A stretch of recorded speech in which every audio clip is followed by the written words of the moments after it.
이제 우리 성경 말씀을 함께 보시겠는데, 오늘 아침 우리 시편 16편 11절 말씀입니다. 구약 성경 811면 시편 16편 11절 말씀 다 찬줄로 알고 제가 봉독해 올리겠습니다. 주께서 생명의 길로 내게 보이시리니 주의 앞에는 기쁨이 충만하고 주의 우편에는 영원한 즐거움이 있나이다. 아멘. 오늘 아침에는 이 시편 16편 말씀을 통해서 우리가 주께서 생명의 길로 내게 보이시리니, 그 생명의 길에는 기쁨이 넘치고 또 영원한 즐거움이 있다고 하는 그런 말씀이죠. 오늘 이 시편은 이제 다윗의 믹담이라는 그런 이제 그 제목이 달려 있습니다. 이 믹담이라고 하는 말이 루터는 이 쾌담이라고 하는 말에서 왔을 것이다. 이 쾌담이라고 하는 말은 이제 황금이라는 뜻인데, 그래서 그만큼 귀한 것이다. 뭐 이렇게 소개를 했고, 또 이제 그 70인역에는 믹담이라는 말은 카담이라는 말에서 유래가 됐을 텐데, 그것은 돌이나 나무에 중요한 것을 이제 새기는 것을 이제 뜻한다, 이런 말이죠. 이유야 어쨌든지 간에 어쨌든 이것은 그만큼 중요한 것이다라고 하는 의미가 있죠. 중요하기 때문에 여기 성경에는 간단하게 소개된 것에서 이제 쾌담이라고 그래가지고 황금시다 이렇게 소개되는데, 그것이 이렇게 참 금으로 잘 이렇게 써서 성전 벽에 걸어뒀든지, 혹은 돌에다가 예를 들면 자기가 큰 싸움에서 이기면 자기의 공로를 이렇게 돌에 적어서 기록해 놨든지, 어쨌든 중요한 의미가 있다는 것이죠. 이 시편 16편이 중요한 이유가 무엇일까? 오늘 여기 1절에 보면 하나님이여 나를 보호하소서 내가 주께 피하나이다 이렇게 시작합니다. 그래서 우리는 시편 16편 말씀에 보면 지금 다윗이 쫓기는 상황이다 라고 하는 것을 알 수 있죠. 죽을 수도 있는 그런 위기의 상황이다. 그래서 하나님 나를 보호해 주십시오. 내가 주께 피합니다. 그런데 이 시편을 쭉 읽어가다 보면 나중에 다윗은 죽음을 두려워하지 않습니다. 담대하게 하나님이 자기와 함께 하시고 또 자기에게 구원을 베푸실 것을 믿음으로 고백하죠. 그게 오늘 이제 16편 10절에 보니까 이는 내 영혼을 음부에 버리지 아니하시며 주의 거룩한 자로 썩지 않게 하실 것임입니다. 그리고 11절에 주께서 생명의 길을 내게 보이시리니 주의 앞에는 기쁨이 충만하고 주의 우편에는 영원한 즐거움이 있나이다. 하나님께서 나를 죽음에 두지 아니하시고 또 멸망시키지 아니할 것이다라는 그러한 믿음을 이제 고백하죠.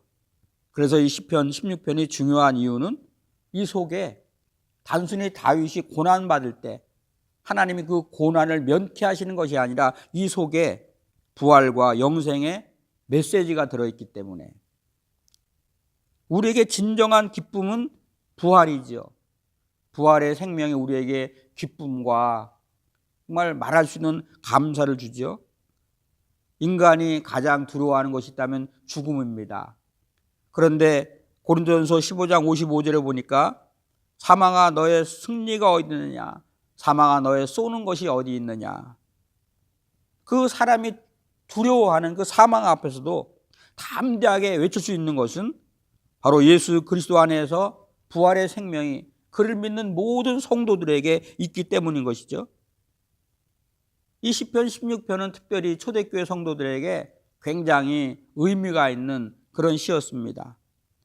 왜냐하면 사도행전 2장에 보시면 오순절 성령 감림의 사건이 일어날 때 제자들이 예수께서 하신 말씀을 기억하고 그 마가의 다락방에서 기도하실 때 성령이 그들 가운데 임합니다.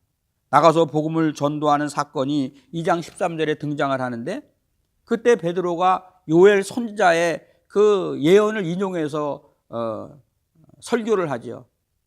사람들이 너희들이 술에 취했다 막 그렇게 말하니까 아니다, 지금 낮이 12시인데 우리가 술에 취한 것이 아니라 성령의 새술에 취했다 그렇게 말하면서 요엘 선지자의 예언, 젊은이들은 환상을 볼 것이요 늙은이들은 꿈을 꿀 것이다, 하나님의 성령이 임한다, 지금 이런 말씀을 하죠. 그때 그 말씀을 들은 사람들이 3,000명이나 회개하고 예수를 영접하는 그런 놀라운 역사가 나타납니다. 그런데 베드로의 설교가 이 요엘 선지자의 설교로만 끝나는 것이 아니라 오늘 그 사도행전 2장 25절에서 28절 말씀을 보면 오늘 시편 16편 8절에서 11절 말씀을 그대로 인용하는 것을 보게 돼요. 제가 여러분에게 읽어드리겠는데, 다윗이 저를 가리켜 가로되 내가 항상 내 앞에 계신 주를 배웠으며 나로 요동치 않게 하기 위하여 그가 내 우편에 계시도다. 이러므로 내 마음이 기뻐하였고 내 입술도 즐거워하였으며 육체는 희망에 거하리니 이는 내 영혼을 음부에 버리지 아니하며 주의 거룩한 자로 썩음을 당치 않게 하실 것임이니라. 주께서 생명의 길로 내게 보이셨으니 주 앞에 나로 기쁨이 충만하게 하시리로다.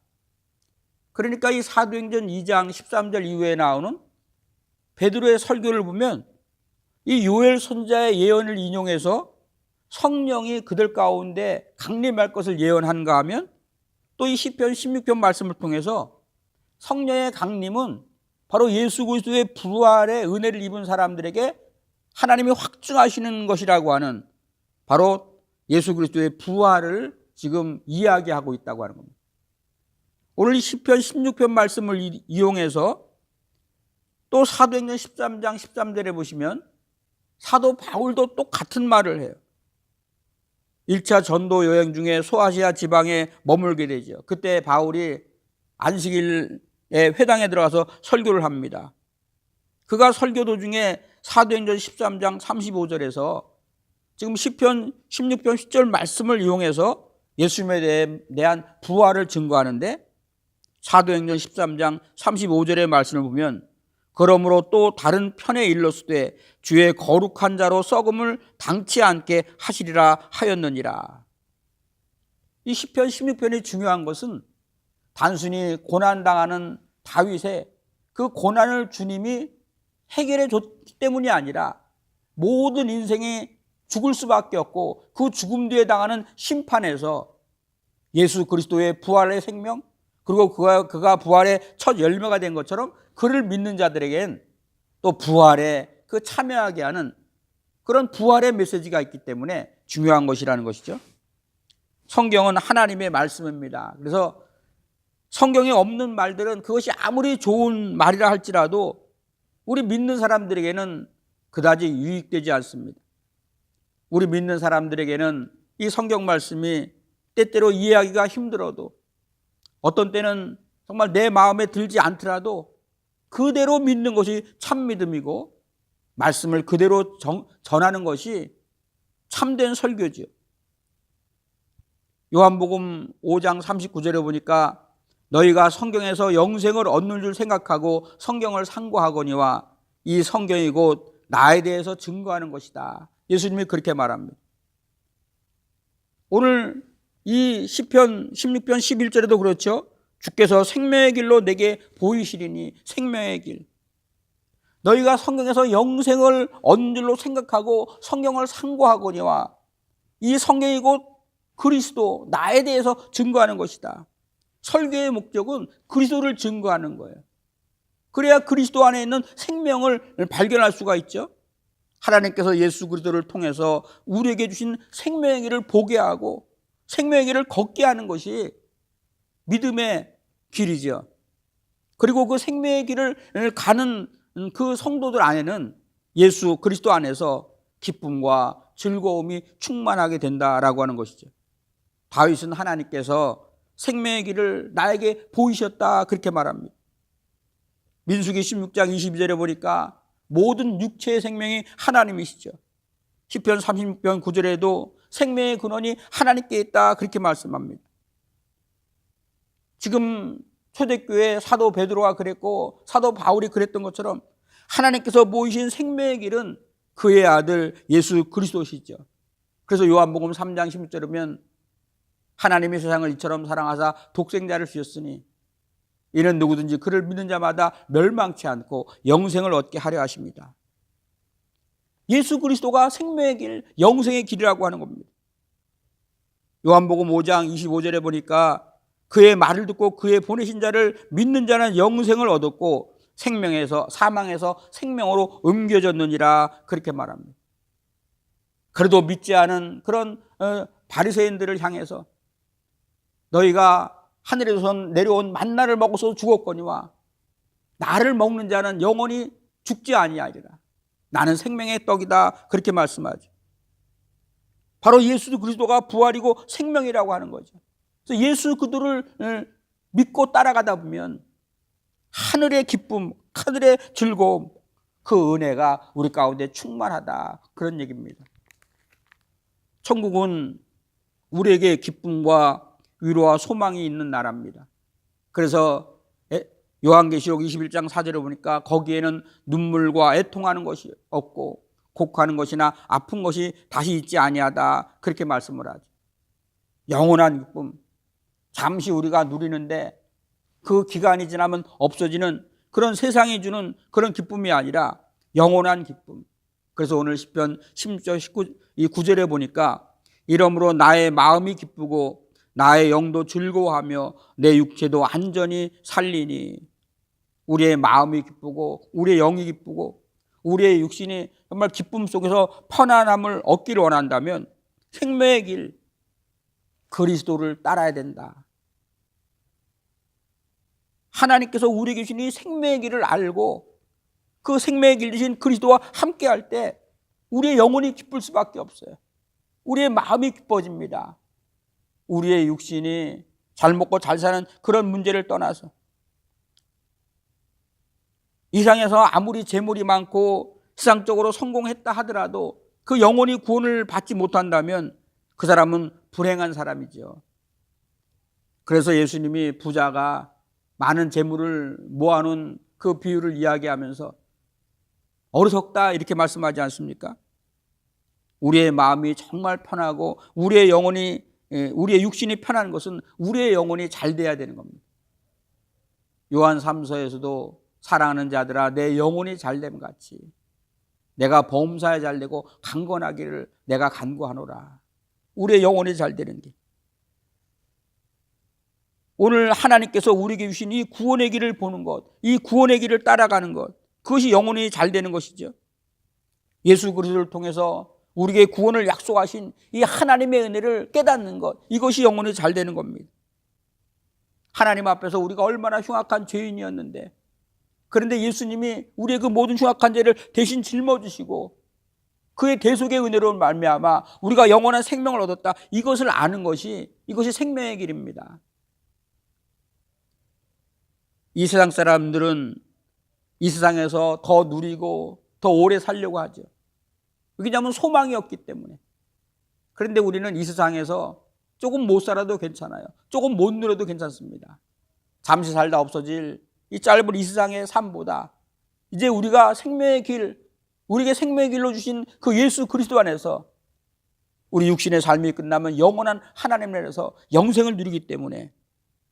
그런데 사람들은 그것을 믿지 않아요. 심지어 예수를 믿는다고 하는 사람들조차도 육신의 삶에 우리가 관심을 갖지, 눈에 보이는 것에 관심을 갖지, 눈에 보이지 않는 것은 믿지 않는 것이 우리 연약한 사람들의 모습 아닙니까? 이스라엘 백성들도 그랬어요. 때마다 하나님께서 필요할 때 그들에게 은혜를 공급하시고 정말 놀라운 이적들을 베푸셨는데 그런데 하나님보다 아주 틈만 나면 우상들을 섬겼던 이유는 뭡니까? 하나님은 보이지 않는다. 하나님이 그들에게 주시는 말씀대로 땅이나 바다나 하늘이나 그 어디든지 형상을 만들지 말라고 해서 하나님이 보이지 않으니까 그 사람들은 나무나 돌로 형상을 만들어 놓고 그것이 지금 눈앞에 보이니까 그것을 신이라고 섬기는 거죠. 그게 우상입니다. 눈에 보이는 것을 따르는 것. 오늘날 우리 성도들도 마찬가지입니다. 하나님께서 우리에게 영생을 보이시고 영원한 생명을 주셨다고 말씀하는데 그것은 눈에 보이지 않으니까 말은 믿는다고 하면서도 실상은 눈에 보이는 이 세상의 것들을 쫓아서 살아가지 않습니까? 그러다 보니까 교회에서조차도 눈에 보이는 그런 것을 가지고 사람들의 마음을 기쁘게 하려고 해요. 눈에 보이는 프로그램을 꾸미고 눈에 보이는 어떤 것을 막 만들어 갑니다. 그런데 우리가 조금만 깊이 묵상을 하다 보면 우리의 영혼이 멸망에 빠지지 않고 하나님의 이 구원의 은혜, 영원한 생명, 그것을 약속하시고 또 그것을 믿게 하시는 성령님이 내 마음에 감동하셔서 은혜로 살게 하시는 것, 이게 얼마나 귀한 것입니까? 바로 하나님이 예수님을 통해서 우리에게 주시려고 하는 것이 그것이죠. 우리의 영혼이 죽임을 당하지 않고 멸망당하지 않고 우리의 육신도 이제 그때 부활하게 하시는 하나님. 그래서 시편 16편 11절에 주께서 생명의 길을 내게 보이시리니 주의 앞에는 충만한 기쁨이 있고 주의 우편에는 영원한 즐거움이 있나이다. 바로 다윗이 하나님께서 보여주신 이 생명의 길을 봤어요.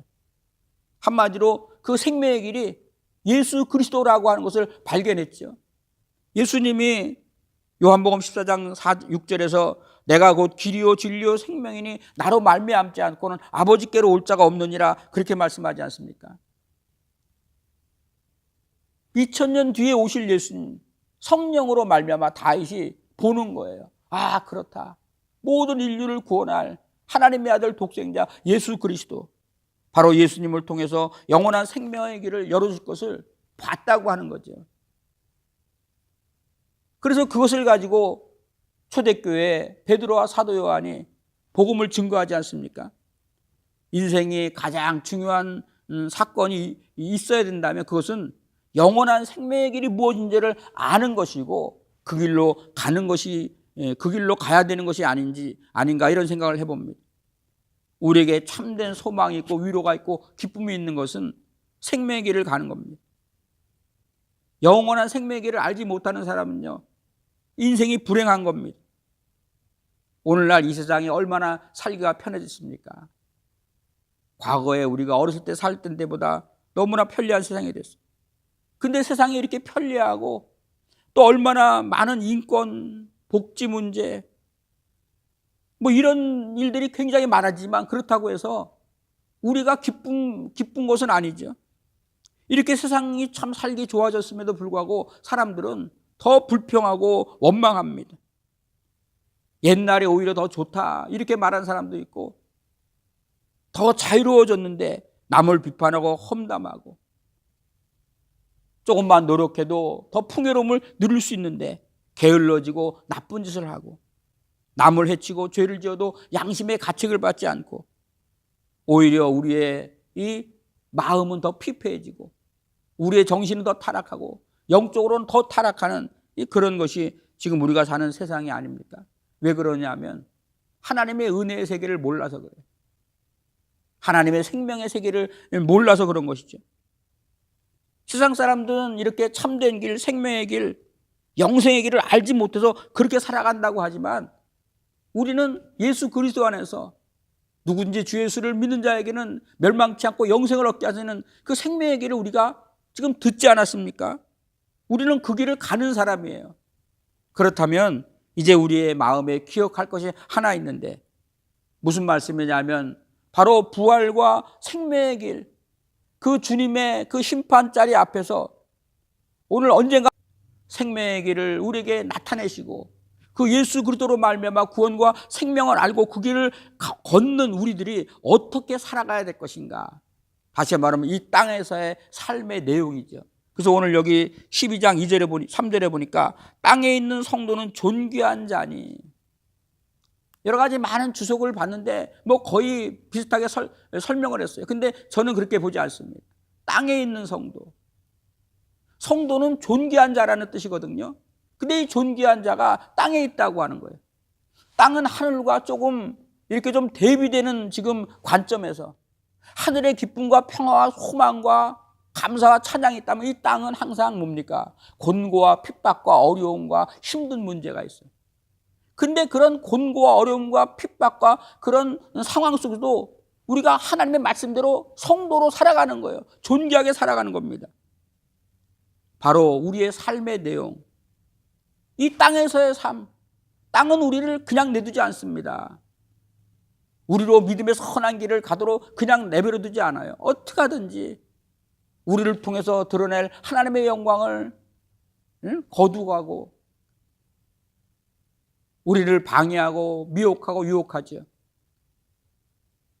우리가 어떻게 살아갈 때 땅에서의 삶이지만 존귀한 성도로서의 삶을 살 것이며 또 그 길에서 영원한 생명의 길, 하나님이 주는 기쁨과 그 즐거움을 얻을 수 있을 것인가. 첫 번째가 오늘 다윗이 고백한 대로 하나님이여 나를 지켜주소서 내가 주께 피하나이다.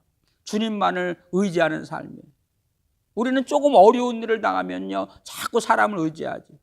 내 방법을 의지합니다. 물론 그렇게 하지 않는 수가 별로 없습니다만은 중요한 것은 어려울 때 내 방법, 사람을 의지하는 것보다 먼저 하나님을 의지하고 하나님의 뜻을 구할 때 주님이 나를 지켜주셔야 된다고 하는 그런 믿음, 주님 이것을 보시는 거죠. 우리에게 생명을 주시고 우리에게 필요한 모든 것을 공급하시는 분은 하나님이십니다. 하나님이 하늘의 문을 닫으니까 이스라엘에 3년 6개월 동안 비가 오지 아니하고 하나님이 하늘의 문을 여니까 그 3년 6개월 동안 가물었던 그 땅에 비가 오는 것처럼 모든 은혜, 우리의 모든 필요를 공급하시는 분은 주님이시다. 주님 나를 지켜주시고 나를 인도하여 주시옵소서. 이 주님을 의지하는 삶, 범사에 주님을 의지하는 삶. 우리 삶의 내용이 그래야 돼요. 사람을 의지하고 물질을 의지하는 것이 아니라 주님을 의지하는 삶. 두 번째로 오늘 여기 시편 이 16편 이 3절 4절을 보면은 이 10계명이 비슷한 생각이 납니다. 내 앞에서 다른 신을 두지 말라. 지금 이렇게 10계명에 있지 않습니까? 이 시편 16편 3절에 이런 말씀, 4절에 그런 말씀이 있어요. 다른 신에게 예물을 드리는 자는 괴로움이 더할 것이다. 다른 신에게 예물을 드리는 자는 괴로움이 더할 것이다. 내 앞에서 다른 신을 두지 말라. 두 번째로 아무 우상이라도 섬기지 말라 그랬는데 나는 저희가 드리는 피의 전제를 드리지 아니하며 우상을 섬기지 않겠다는 거 아닙니까? 세 번째로 하나님의 이름을 망령되이 일컫지 말라 그랬는데 내 입술로는 그 이름도 부르지 아니하였도다. 지금 다윗의 고백이요, 그 계명을 그대로 말씀하는 겁니다. 또 두 번째 보면은 2절에 주는 나의 주시오니, 주님이 나의 주라는 거예요. 나의 주인이시다. 나의 생명까지도 다 주님의 것이다. 내 것이 아니라 주님의 것이다. 나의 가정도 기업도 나의 생명도 다 주님의 것이라고 하는 그것을 인정하는 그런 삶, 그것이 거룩한 성도의 삶이 아닌가 이런 생각을 해보죠. 7절에 보니까 나를 훈계하신 여호와를 송축할지라 밤마다 내 심장이 나를 교훈하도다. 하나님의 말씀을 준행하는 삶, 하나님의 말씀을 준행하는 삶이 어떻게 연결되어 있냐면 8절에 보니까 내가 여호와를 항상 내 앞에 모시며 그가 나의 오른편에 계심으로 내가 흔들리지 아니하리로다. 이것이 바로 성령님과 동행하는 삶이죠. 하나님을 항상 모시고 있기 때문에 성령님이 우리에게 강하고 담대한 마음과 믿음을 주십니다. 하나님과 동행하는 그런 성도의 삶은 세상적으로 환난이 오고 어려움이 와도 성령님이 우리에게 힘을 주시고 지혜를 주시고 은혜를 주니까 흔들리지 않는 거예요. 그러니까 오늘 여기 9절의 고백처럼 이러므로 하나님의 말씀이 우리를 굳게 하게 하고 성령께서 우리를 강하고 담대하게 우리를 하나님의 그 은혜 안에서 살게 하시니까 내 마음이 기쁘고 내 영도 즐거워하며 내 육체도 안전히 살리니 하나님과 동행하는 삶은 이와 같은 기쁨과 은혜와 감사가 있다고 하는 거죠.